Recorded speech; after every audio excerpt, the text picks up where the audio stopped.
All right. Good afternoon and welcome to Blues Deluxe. Today it's my pleasure to bring on Debra Devi onto Blues Deluxe. Hello, Debra.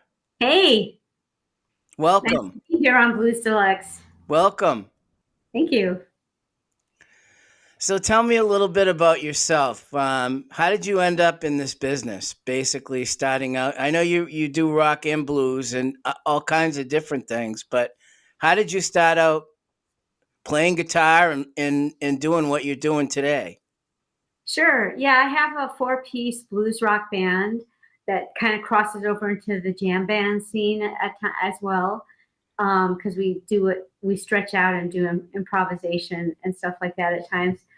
I have kind of a different entrance into music probably than a lot of men, because when I wanted to start playing electric guitar as a kid, it was kind of frowned upon for girls. And I ended up with an acoustic guitar. While my brother was playing drums and playing in bands, I didn't really have that opportunity. So I didn't start playing electric guitar until my senior year in college, where I finally saw Bonnie Raitt in concert. I was like, that's it, I got to get an electric guitar. And I bought one in a pawn shop the next day and started just trying to go to jam sessions. And then I moved to New York 6 months later for school and got in a punk band. That's great. My first band, yeah. And what were they called? What was the punk band called you were in? Oh, it's Lost to the Mists of Time. Yeah. Wow. Yeah, so I just sort of learned by gigging and performing and rehearsing, and so So that was New York, right? You were in New York doing that? Yes, I was living in the East Village in New York. But I always wanted to play. I mean, some of the first live concerts I ever saw were blues. Because when I was growing up in Milwaukee, I had a friend who was booking a place in downtown Milwaukee where Chicago blues players would come and play. So he snuck me in, and my very first live club show I ever saw was Coco Taylor with Sun Seals on guitar. You can't beat that. No, and I didn't really know anything about the blues, but I was just transported. They were so amazing, and I found myself flying out of my seat onto the dance floor and dancing sort of for the first time in my life, and I met some people there who were sort of blues fanatics and really knowledgeable, and I started going to more blues shows with them. And then we saw B.B. King and some other people like that, and so I carried that love of the blues with me to New York, even though I was in the punk scene. And as I began to sing and do my own music more and more, this more blues rock sound started to come out of me, and I started doing a lot of lead guitar and, guitar soloing like I do now. Do you write songs too? I do. I write all my songs in my band, yeah. And who's in the band today? Oh, I have an incredible bassist named Kevin Jones, and a phenomenal drummer, John Guregian.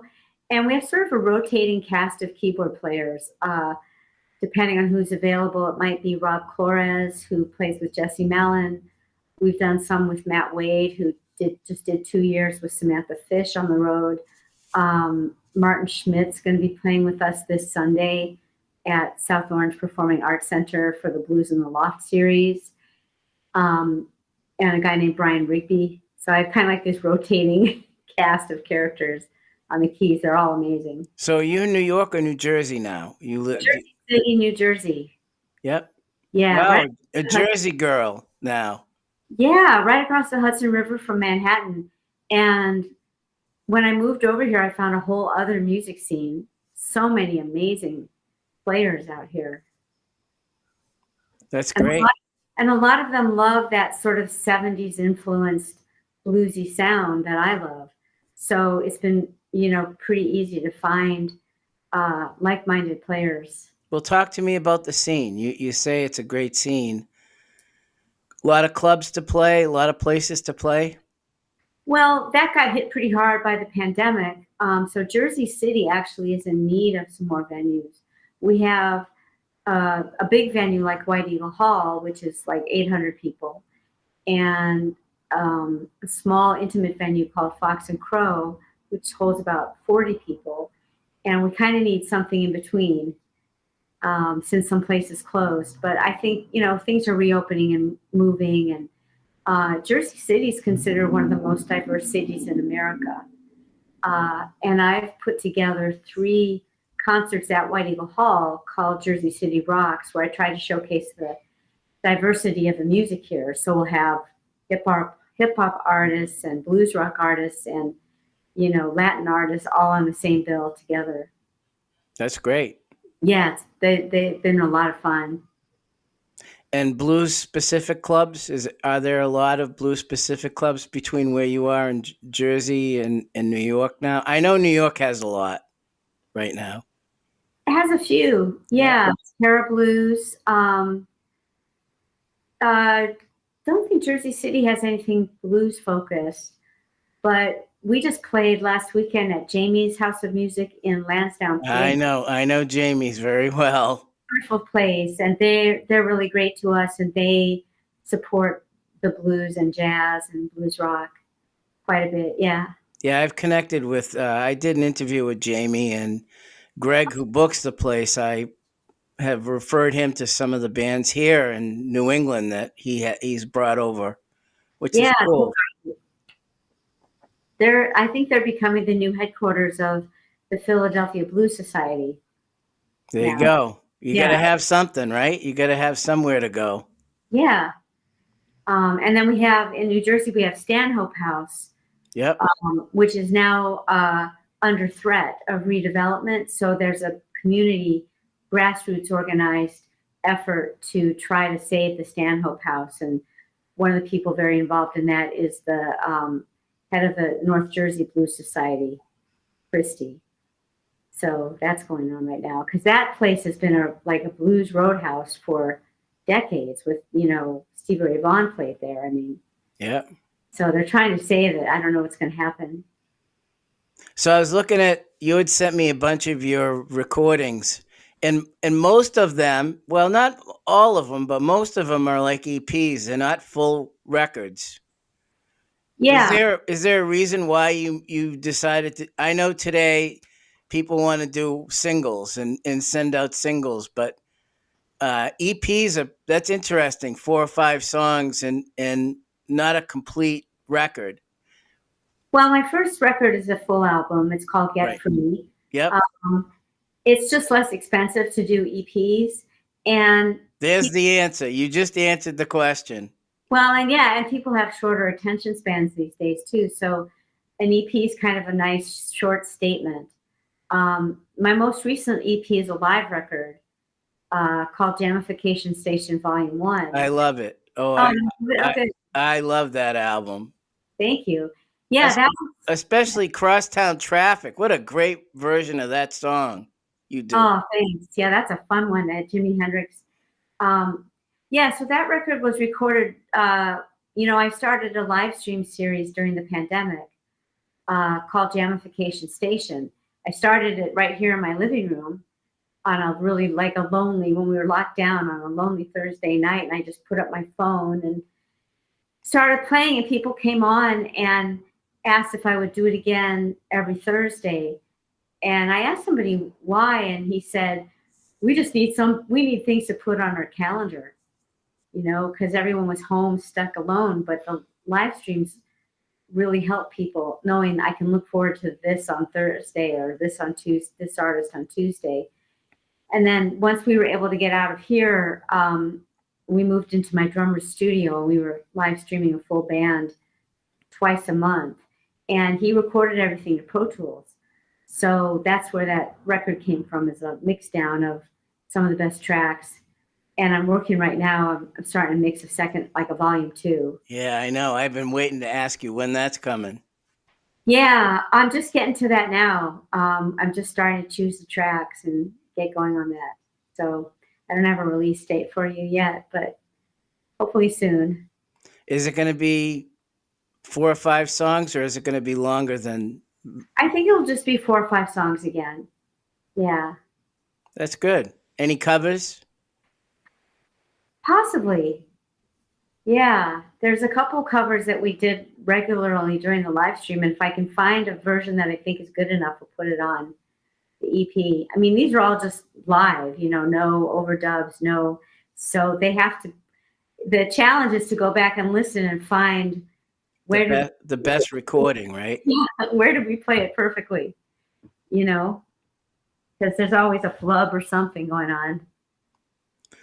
So tell me about COVID. You reinvented yourself. I did the same. I'll tell you what happened with me in COVID. We couldn't do radio from the actual radio station, so I had to do it from home. And our engineers were able to get me to online playing, doing my show via remote from my house, which I'm at. And that opened this door of these interviews that I do now. Wow. And we had never done online live interviews. Everything was phone. The artists would call the radio station. No one could see them. No one could hear them.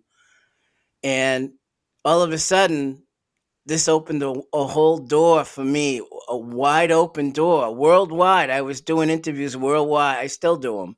Yeah. All over the world, face to face. I had never, I was doing phone interviews, so you don't see the other person. But this whole thing started that way, and it blew up. People were loving it because the artists were home and had nothing, that they couldn't do anything.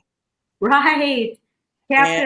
And I captured them, and it gave my listening audience an insight into the people that they were listening to and people they didn't even know. So that helped. It helped promote the artist, and it helped the show. Yeah. It's strange how COVID created some of these different opportunities. And live streaming is definitely, was one of them, like just an amazing way to connect with people. And well, it was tough because musicians who didn't have day jobs didn't know what to do. It was that they did exactly what you were doing. They were trying to do live stream.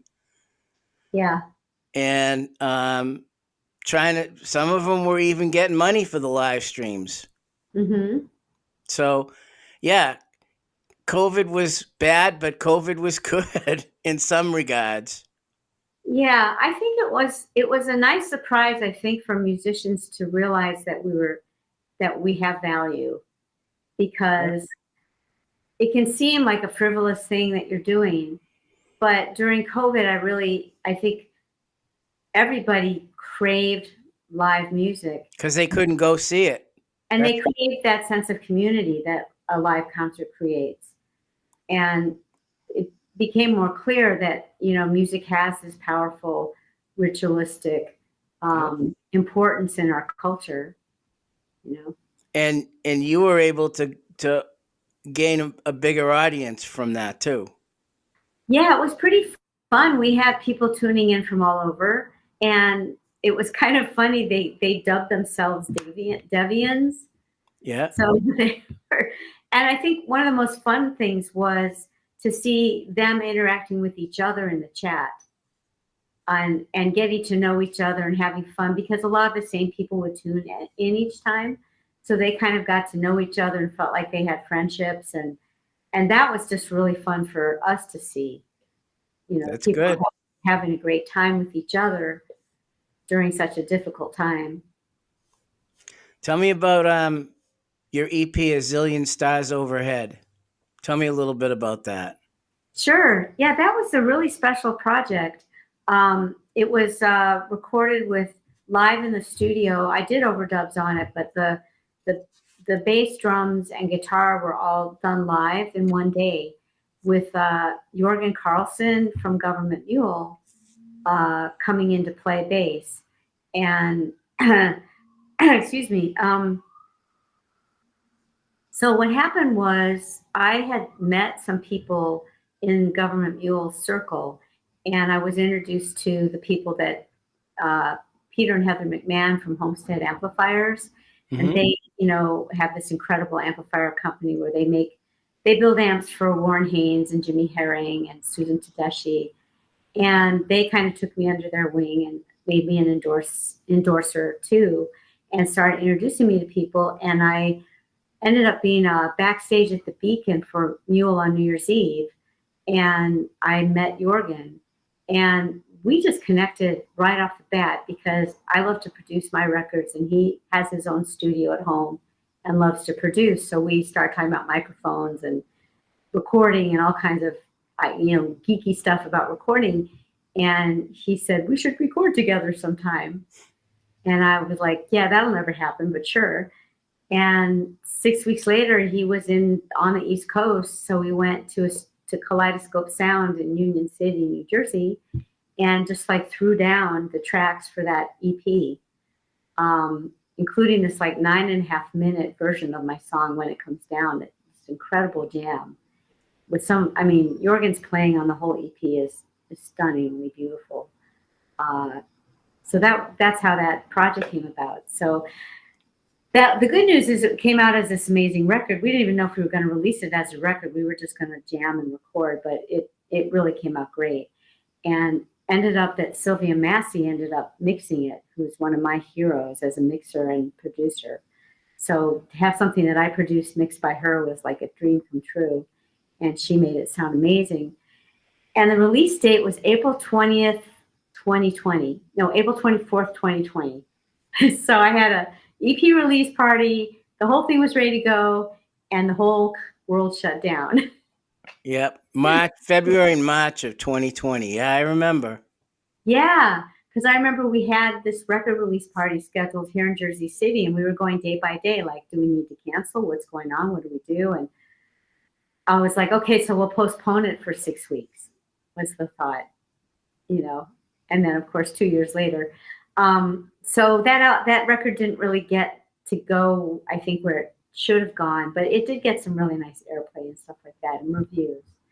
But everybody was stuck at home. I want to ask you about the film and television credits you've had for your song "Surprise." I was like, wow. Oh, okay. Tell me about that. A little bit about how those happened. I find that most of the film and TV credits that I've gotten have come out because I know the director or I know the editor. So, for example, I happen to know the guy who was editing VH1's Behind the Music for Tim McGraw and a couple of other artists. And he's asked me if I had songs that might work. And I said, here, I sent him some stuff and yeah, that works great. Plugged him in. The first film I ever did anything for was my friend Jill Morley's documentary Stripped. And she asked me to write the theme song, which I did, and contributed a bunch more music to her film. And then a friend of hers, Julie Lynch, has a movie called Getting Off, starring Brooke Smith and Christine Harnos. And I have some songs in that. And I think my favorite one is there's another movie. Oh, what's it called? My song "All That I Need" is in it. It's Laura Dern. Not the End of the World. No, I have to look at my list. I don't remember, but it's kind of cool because I remember the scene very well, where the character's in a mental institution and finally gets a hold of a radio and turns on the radio, and my song "All That I Need" plays. As the song on the radio that he's hearing. So that's kind of cool. I love seeing my music in film and television. Tenderness is the other one with Russell Crowe. Russell Crowe and Laura Dern. Yeah. That's a really cool film. I mean, that song, All That I Need, is in 3 that I can see on the list that I have in front of me. Fight Like a Girl, Tenderness, and Not the End of the World. That one song, all 3. There's a funny story about that song. I wrote that song sort of because I was irritated at my boyfriend because he said, you should write simpler songs. Your songs are too complicated. They have too many chords. You should do 3-chord songs like the Rolling Stones. And then you have a hit song. I was like, fine. So I went in the bedroom and I wrote All That I Need, which is 3 chords all the way through. Same 3 chords for the verse, the chorus, and the bridge.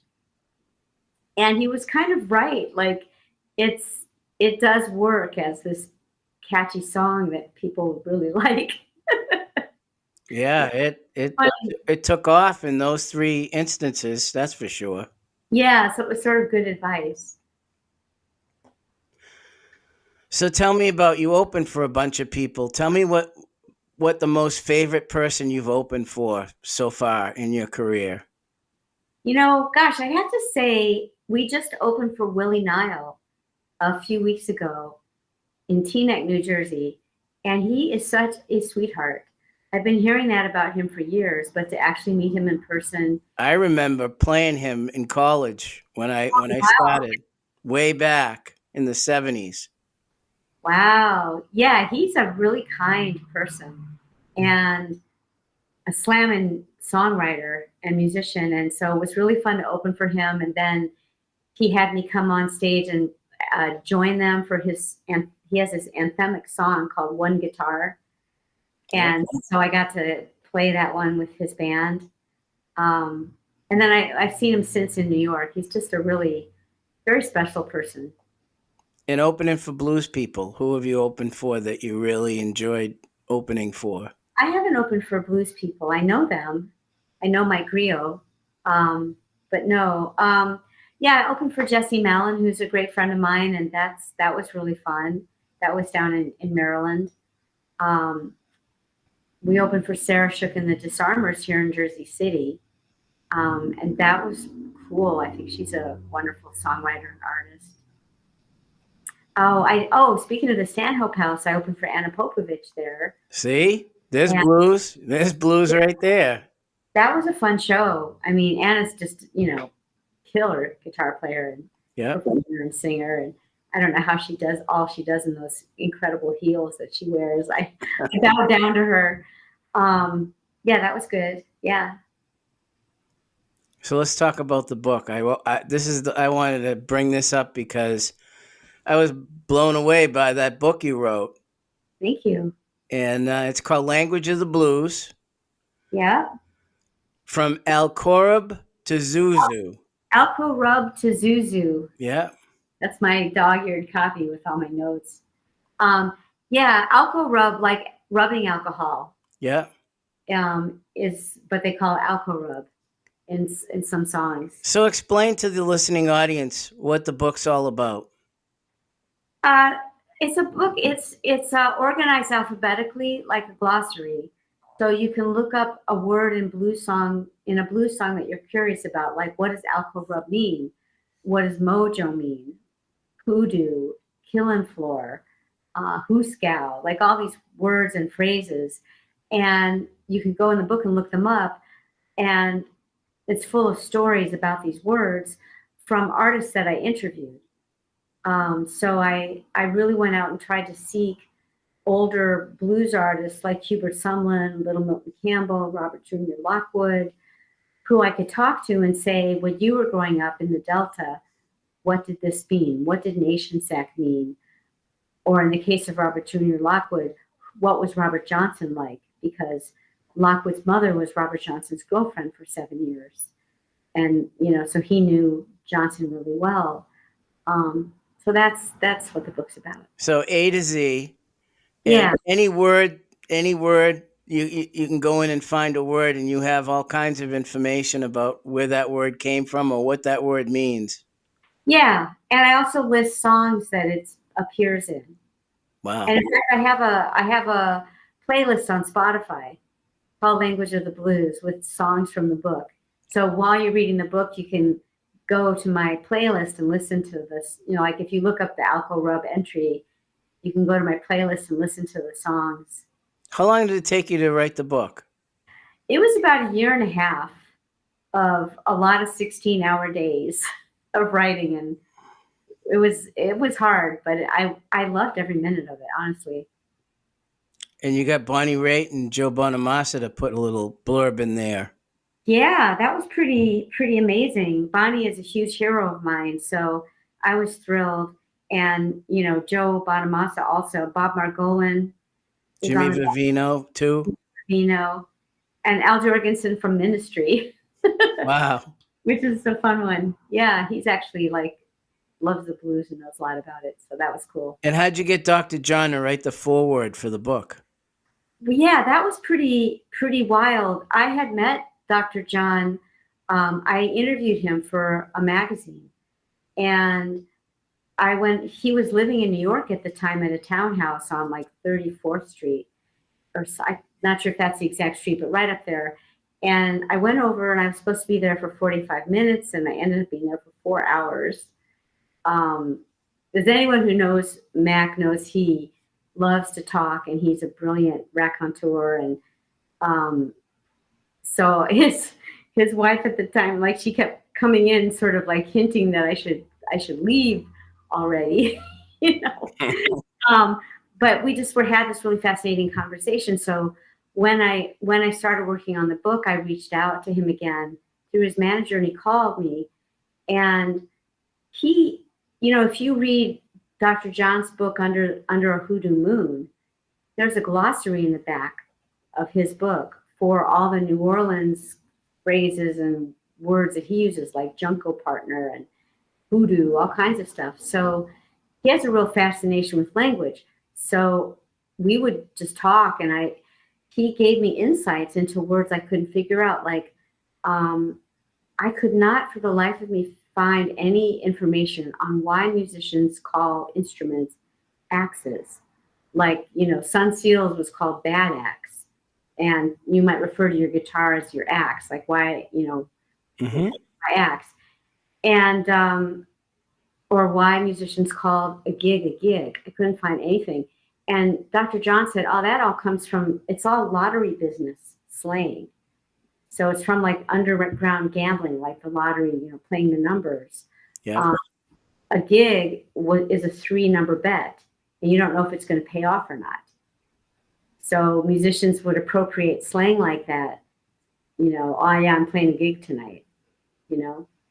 And so through his insights from, you know, we were able to figure out a lot more stuff. Wow. Yeah, it was amazing. So how do people get a copy of your book? They should. I'll tell you, whoever's listening to this interview, go get a copy of the book. It's great. Oh, thank you. Well, you can go to my website, which is debradevi.com. DEVI, right? Yeah, well, it's DEBRADEVI.com. And if you go to my store on there, I've got the book, and I'll sign it and mail it out to you. You can also get it on Amazon. It's available on Amazon. Wow.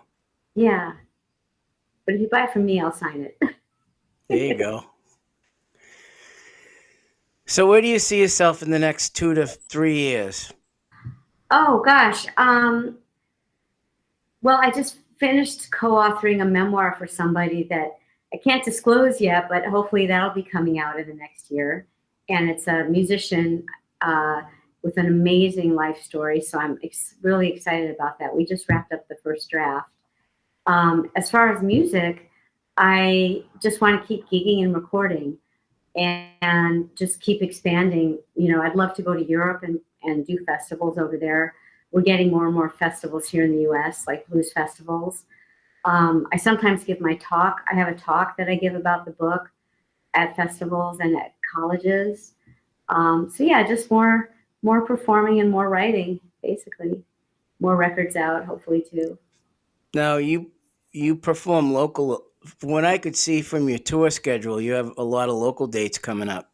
Yeah, we're sticking with the East Coast right now because there's so many places to play within like a 4 to 5 hour radius. So we go and play stuff and come back home rather than like go on long tours across the country. If I'm going to tour, my goal is to tour in Europe ideally first. So I'm kind of starting to work on that. But meanwhile, we're just playing around the East Coast a lot. Do you ever get over here to New England at all? Massachusetts? We haven't yet, but it's on my list of places to start booking. So if you have any venues that want to book us, let me know. Well, there's some. There's not a lot around here, but there are a few. Ooh. And if you ever do come here, you should come to the radio station because we have a live studio. And come play at the radio station, Oh, that would be fun. and we'll give you a recording, a multi-track recording of it. How's that? Very nice. Always good. Yeah, yeah. So, where's your favorite place to play in the area? Oh man, that's a good question. I don't want to diss anybody by not. Well, it's not a question like that, but that you enjoy playing in. Yeah, I enjoy playing in a lot of different places. I mean, Jamie's definitely is one of our favorites. Another favorite spot is Bernie's in Chester, Bernie's Hillside in Chester, New Jersey. This is this old school roadhouse that has had music in there for 3 generations of one family that's been running it since the 60s. And they're really supportive of original music. We get a great crowd there. And it's, it's kind of out of the way. And Chester is like this almost really beautiful area in New Jersey. But that's fun. Bethel Woods Art Center up in Bethel, New York. We also love going up to Woodstock and playing at the Colony. And at Bearsville in Woodstock, I opened for Joan Osborne up there. Wow. There's so many great places around here. We're kind of blessed. That's good. Yeah.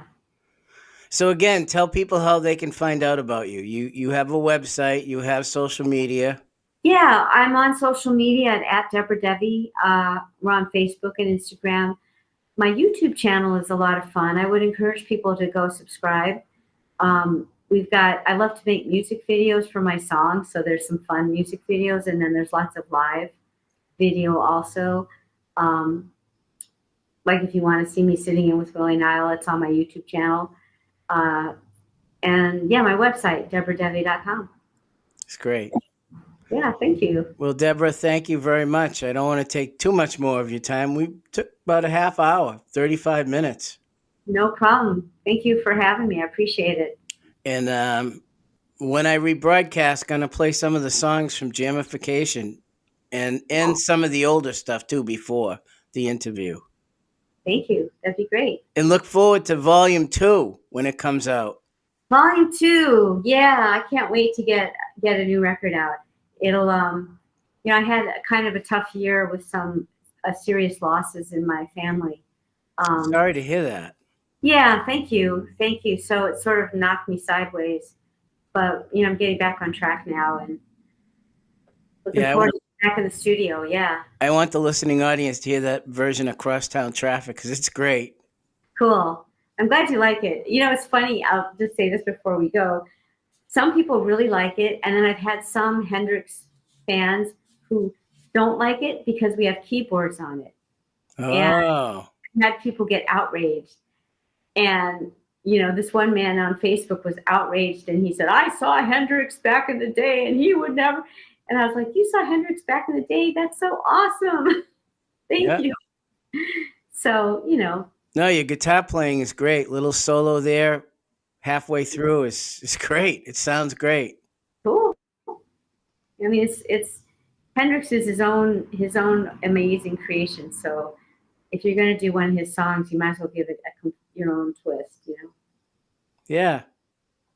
Thank you. Well, again, thank you very much for taking some time out of your busy day. And we look forward to, if you come to the East Coast, come to New England, I'd love to have you come to the station. Oh, we'd love to do that. Thanks, man. That would be great. You're welcome. All right. Again, thank you. Have a great day. You too. Thanks. We'll see ya. Hey. Bye-bye.